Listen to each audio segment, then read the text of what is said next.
Film Pushpa 2 2024 में आएगी, जिसका बज़ काफी अरसे से सुनाई दे रहा है। हर कोई डंके की चोट पर कह रहा है कि पुष्पा 2 आग लगा देगी और मेकर्स भी इसी जोश में है कि पूरा साल सिर्फ पुष्पा के नाम ही होगा। यहाँ तक कि अब वो ये भी भविष्यवाणी कर दी गई है कि मूवी 1000 करोड़ तो आराम से कमाएगी। वैसे ये सब कुछ सुनकर डायरेक्टर सुकुमार मन ही मन कह रहे होंगे, भाई मुझे तो यही सुनना था।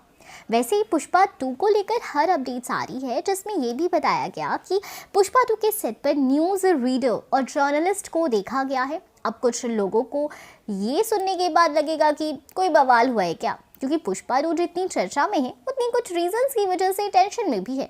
और अभी तो मूवी की शूटिंग किस तरह से पूरी की जा सकती है इसका भी उन्हें टेंशन है। और बीच में जर्नलिस्ट आ गए तो सेट पर ऐसा हुआ क्या होगा। नहीं, घबराने की कोई बात नहीं है।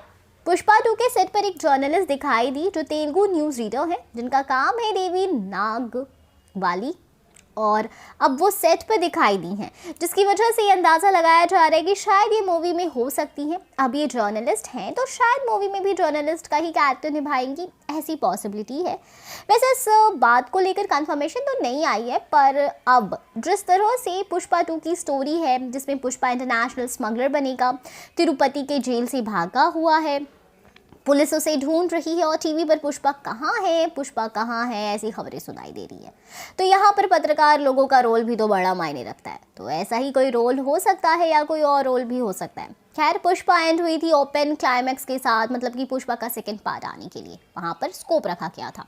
वैसे ही पुष्पा 2 के एंड में भी होगा, क्योंकि पुष्पा 3 भी आएगी, इसलिए वहाँ भी कहानी एक ऐसे मोड़ पर ख़त्म हो जाएगी जो कि हमें पुष्पा 3 में कंटिन्यू होते हुए दिखाई देगी। पर पुष्पा 3 के बाद शायद ये खेल खत्म हो सकता है, ऐसा कहा जाता है। अभी कितना सच है और कितना झूठ ये तो डायरेक्टर बता सकते हैं। खैर, अब आप बताओ आप कितने एक्साइटेड है इस मूवी को लेकर। हम फिर मिलेंगे नई वीडियो के साथ। Bye bye.